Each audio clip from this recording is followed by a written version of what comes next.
ছেলে বলে বাবা তোমার চুল পেকেছে, আমার মেয়ে বলে বাবা জানের দাড়ি পেকেছে। আমি বলি আমার মরার চিঠি এসেছে, আমার বউ বলেছে বায়ু চড়ায় পাকে দৌড়েছে চুলের গোড়ায় গো। আমার বউ বলেছে বায়ু চড়ায় পাকে দৌড়েছে চুলের গোড়ায় গো। আমার বউ বুঝে না কোন কারণে চুল পেকেছে। ও বাবা আগের মতো চোখে আমি দেখি না তেমন, চোখ যেন হয়ে গেছে কেমনের কেমন। ও বাবা আগের মতো চোখে আমি দেখি না তেমন, চোখ যেন হয়ে গেছে কেমনের কেমন।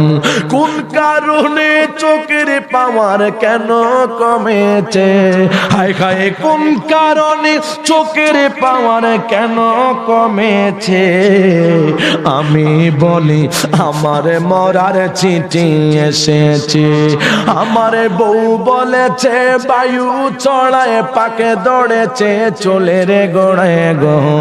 আমার বউ বলেছে বায়ু চড়ায় পাকে দৌড়েছে চুলের গোড়ায় গো।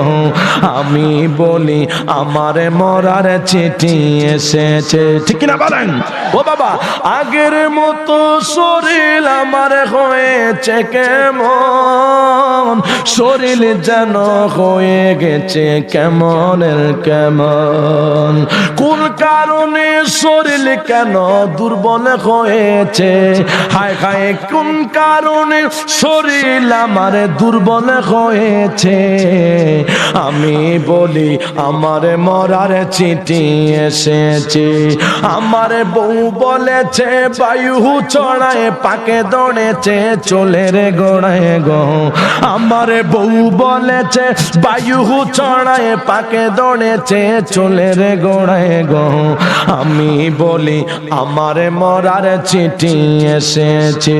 আবার ছেলে বলে বাবা তোমার আপনারা গজল পারেন না? জোরে বলেন পারেন না? এই যে বুড়া হয়েছেন বাবা, আপনারা আমার মতো একদিন যুবক সন্তান ছিলেন, কথা বলুন ঠিকই না? আস্তে আস্তে আমাদেরও দাড়ি পেকে যাবে, চুল পেকে যাবে। এই জন্য গজলটা অলিউল্লাহ আশিকি হুজুর কত সুন্দরভাবে লিখেছেন যে মৃত্যুর আগে মানুষের চুল পেকে যাবে, দাড়ি পেকে যাবে, কোনো মানুষ বুঝবে না, সেটা তোমাকে মালাকাল মাউত তোমাকে সিগন্যাল দিচ্ছে, কথা বলুন ঠিকই না? ছেলে বলে বাবা তোমার চুল পেকেছে, আমার মেয়ে বলে বাবা জানের দাড়ি পেকেছে। আমি বলি আমার মরার চিঠি এসেছে, আমার বউ বলেছে বায়ু চড়ায় পাকে দৌড়েছে চুলের গোড়ায় গো। আমার বউ বলেছে বায়ু চড়ায় পাকে দৌড়েছে চুলের গোড়ায় গো। আমি বলি আমার মরার চিঠি এসেছে।